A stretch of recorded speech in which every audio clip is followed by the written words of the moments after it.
Meus cumprimentos ao presidente da Assembleia Geral, Filemon Yang, e também quero saudar o secretário-geral, Antônio Guterres, e cada um dos chefes de Estado e de governo e delegados e delegadas aqui presentes. Dirijo-me, em particular, à delegação palestina que integra pela primeira vez essa sessão de abertura, mesmo que ainda na condição de membro observador.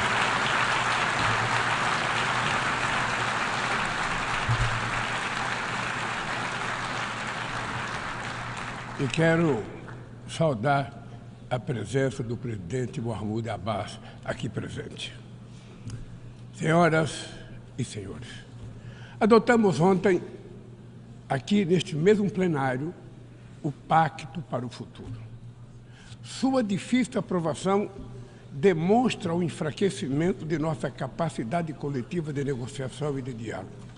Seu alcance limitado também é a expressão do paradoxo do nosso tempo. Andamos em círculos entre compromissos possíveis que levam a resultados insuficientes. Nem mesmo com a tragédia da Covid-19 fomos capazes de nos unir em torno de um tratado sobre pandemias na Organização Mundial da Saúde. Precisamos ir muito além e dotar a ONU dos meios necessários para enfrentar as mudanças vertiginosas do panorama internacional. Vivemos momentos de crescentes angústias, frustrações, tensões e medo. Testemunhamos a alarmante escalada de disputas geopolíticas e de rivalidades estratégicas. 2023 ostenta o triste recorde do maior número de conflitos desde a Segunda Guerra Mundial. Os gastos militares globais cresceram pelo 9º ano consecutivo e atingiram 2 trilhões e 400 bilhões de dólares. Mais de 90 bilhões de dólares foram mobilizados com arsenais nucleares. Estes recursos poderiam ter sido utilizados para combater a fome e enfrentar a mudança do clima. O que se vê é o aumento das capacidades bélicas. O uso da força, sem amparo no direito internacional, está se tornando a regra. Presenciamos 2 conflitos simultâneos com potencial de se tornarem confrontos generalizados. Na Ucrânia, é com pesar que vemos a guerra se estender sem perspectiva de paz. O Brasil condenou de maneira firme a invasão do território ucraniano. Já está claro que nenhuma das partes conseguirá atingir todos os seus objetivos pela via militar. O recurso a armamento cada vez mais destrutivos traz à memória os tempos mais sombrios do confronto estéril da Guerra Fria. Criar condições para a retomada do diálogo direto entre as partes é crucial neste momento. Esta é a mensagem do entendimento de 6 pontos que China e Brasil oferecem para que se instale um processo de diálogo e o fim das hostilidades. Em Gaza e na Cisjordânia, assistimos a uma das maiores crises humanitárias da história recente e que agora se expande perigosamente para o Líbano. O que começou como ação terrorista de fanáticos contra civis israelenses inocentes tornou-se uma punição coletiva de todo o povo palestino. São mais de 40 mil vítimas fatais, em sua maioria mulheres e crianças. O direito de defesa transformou-se no direito de vingança, que impede um acordo para a liberação de reféns e adia o cessar-fogo. Conflitos esquecidos no Sudão e no Iêmen impõem sofrimento atroz a quase 30 milhões de pessoas. Este ano, o número dos que necessitam de ajuda humanitária no mundo chegará a 300 milhões de pessoas. Em tempos de crescente polarização, expressões como desglobalização se tornaram corriqueiras. Mas é impossível desplanetizar nossa vida em comum. Estamos condenados à interdependência da mudança climática. O planeta já não espera para cobrar da próxima geração e está farto de acordos climáticos que não são cumpridos. Está cansado de meta de redução de emissão de carbono negligenciadas do auxílio financeiro aos países pobres que nunca chega. O negacionismo sucumbe ante as evidências do aquecimento global. 2024 caminha para ser o ano mais quente da história moderna. Furacões no Caribe, tufões na Ásia, secas e inundações na África e chuvas torrenciais na Europa deixam um rastro de morte e de destruição. No sul do Brasil, tivemos a maior enchente desde 1941. A Amazônia está atravessando a pior estiagem em 45 anos. Incêndios florestais se alastraram pelo país e já devoraram 5 milhões de hectares apenas no mês de agosto. O meu governo não terceiriza a responsabilidade e nem abdica da sua soberania. Já fizemos muito, mas sabemos que é preciso fazer muito mais. Além de enfrentar os desafios da crise climática, lutamos contra quem lucra com a degradação ambiental. Não transigiremos com litígios ambientais, com o garimpo ilegal e com o crime organizado. Reduzimos o desmatamento na Amazônia em 50% no último ano e vamos erradicá-lo até 2030. Não é mais admissível pensar em soluções para as florestas tropicais sem ouvir os povos indígenas, comunidades tradicionais e todos aqueles que vivem nelas. Nossa visão de desenvolvimento sustentável está alicerçada no potencial da bioeconomia. O Brasil sediará a COP30 em 2025, convicto de que o multilateralismo é o único caminho para superar a urgência climática. Nossa contribuição nacionalmente determinada, o NDC, será apresentada ainda este ano, em linha com o objetivo de limitar o aumento da temperatura do planeta a 1,5 graus. O Brasil desponta como celeiro de oportunidade neste mundo revolucionado pela transição energética. Somos hoje um dos países com a matriz energética mais limpa do mundo. 90% da nossa eletricidade provém de fontes renováveis, como a biomassa, a hidrelétrica, a solar e a eólica. Fizemos opção pelos biocombustíveis há 50 anos, muito antes que a discussão sobre energias alternativas ganhasse tração. Estamos na vanguarda em outros nichos importantes, como o da produção do hidrogênio verde. É hora de enfrentar o debate sobre o ritmo lento da descarbonização do planeta e trabalhar por uma economia menos dependente de combustíveis fósseis. Senhor presidente, na América Latina vive-se desde 2014 uma segunda década perdida. O crescimento médio da região nesse período foi de apenas 0,9%, metade do verificado na década perdida de 1980. Esta combinação de baixo crescimento e altos níveis de desigualdade resulta em efeitos nefastos sobre a paisagem política. Tragada por disputas muitas vezes alheias à região, nossa vocação de cooperação e entendimento se fragiliza. É injustificado manter Cuba em uma lista unilateral de estados que supostamente promovem terrorismo e impor medidas coercitivas unilaterais que penalizam indevidamente as populações mais vulneráveis. No Haiti, é inadiável conjugar ações para restaurar a ordem pública e promover o desenvolvimento. No Brasil, a defesa da democracia implica ação permanente ante investidas extremistas, messiânicas e totalitárias que espalham o ódio, a intolerância e o ressentimento.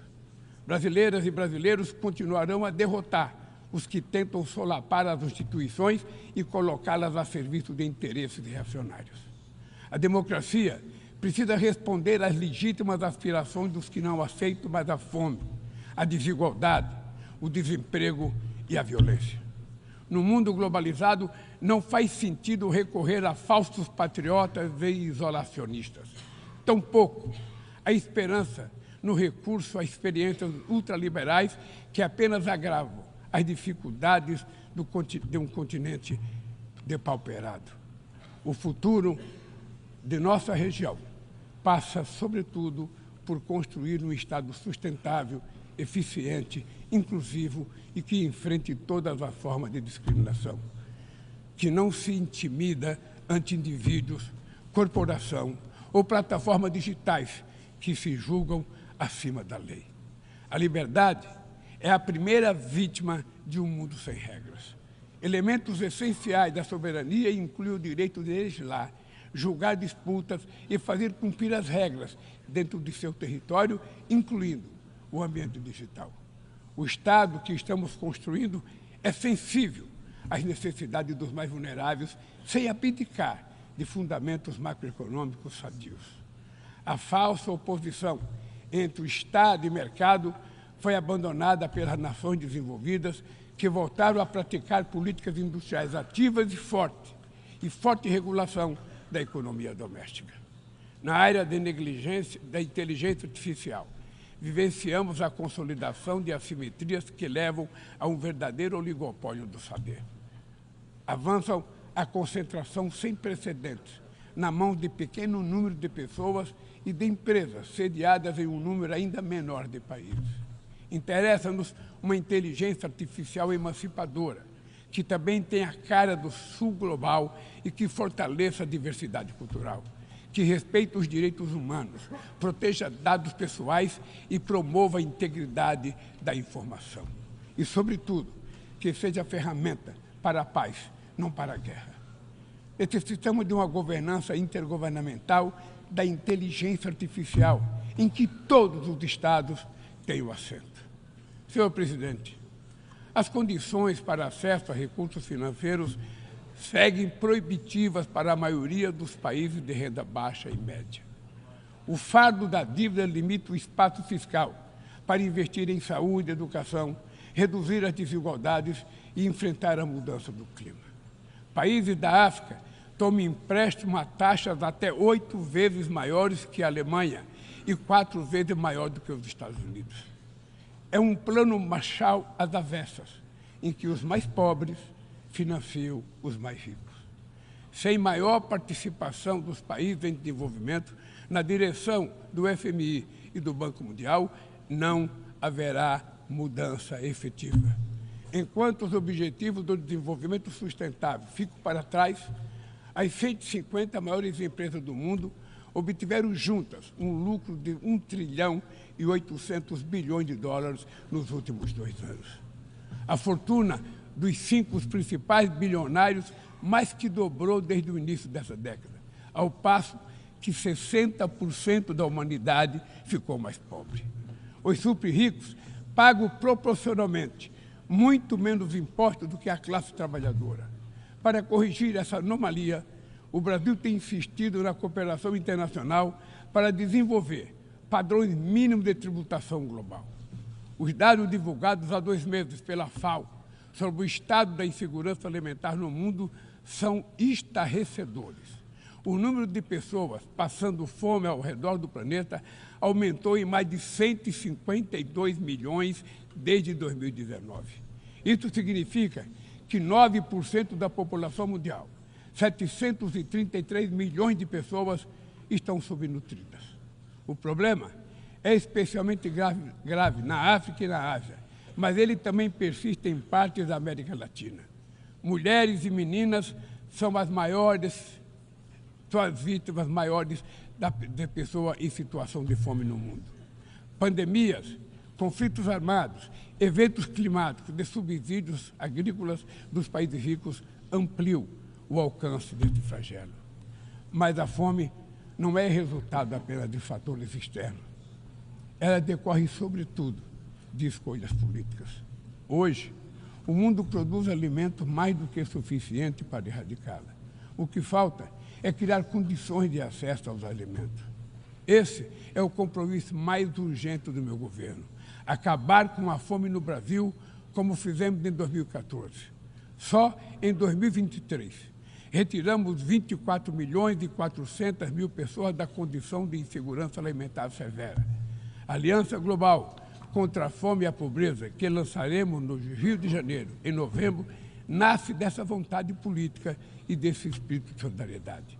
Ela será um dos principais resultados da presidência brasileira do G20 e está aberta a todos os países do mundo.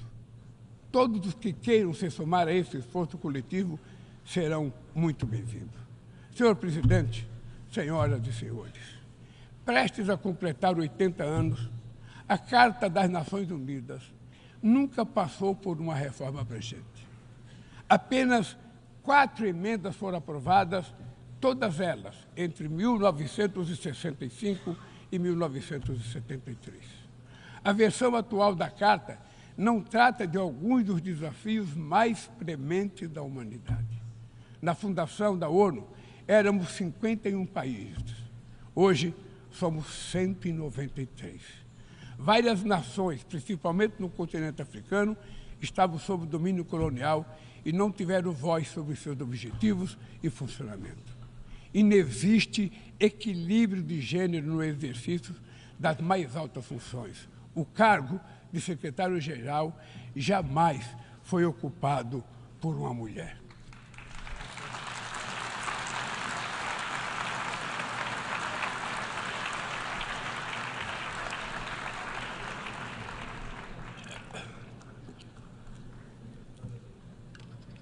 Estamos chegando ao final do primeiro quarto do século XXI, com as Nações Unidas cada vez mais esvaziada e paralisada. É hora de reagir com vigor a essa situação, restituindo à organização as prerrogativas que decorrem da sua condição de Fórum Universal. Não bastam ajustes pontuais. Precisamos contemplar uma ampla revisão da Carta. Sua reforma deve compreender os seguintes objetivos: a transformação do Conselho Econômico e Social no principal fórum para o tratamento do desenvolvimento sustentável e do combate à mudança climática, com capacidade real de inspirar as instituições financeiras. A revitalização do papel da Assembleia Geral, inclusive em temas de paz e segurança internacionais.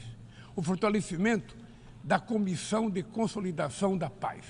A reforma do Conselho de Segurança, com foco em sua composição, método de trabalho, direito de veto, de modo a torná-la mais eficaz e representativa das realidades contemporâneas.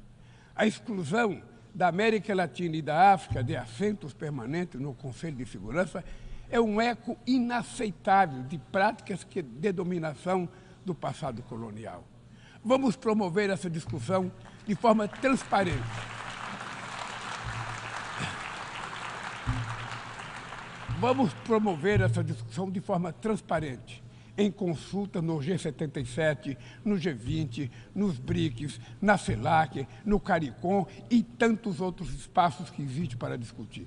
Não tem ilusões sobre a complexidade de uma reforma como essa, que enfrentará interesses cristalizados de manutenção do status quo. Exigirá enorme esforço de negociação, mas essa é a nossa responsabilidade. Não podemos esperar por outra tragédia mundial, como a Segunda Grande Guerra, para só então construir sobre seus escombros uma nova governança global. A vontade da maioria pode persuadir os que se apegam às expressões cruas dos mecanismos de poder. Neste plenário, ecoam as aspirações de toda a humanidade. Aqui, travamos os grandes debates do mundo. Neste fórum, buscamos as respostas para os problemas que afligem o planeta. Recai sobre a Assembleia Geral, expressão maior do multilateralismo, a missão de pavimentar o caminho para o futuro. Muito obrigado e boa sorte.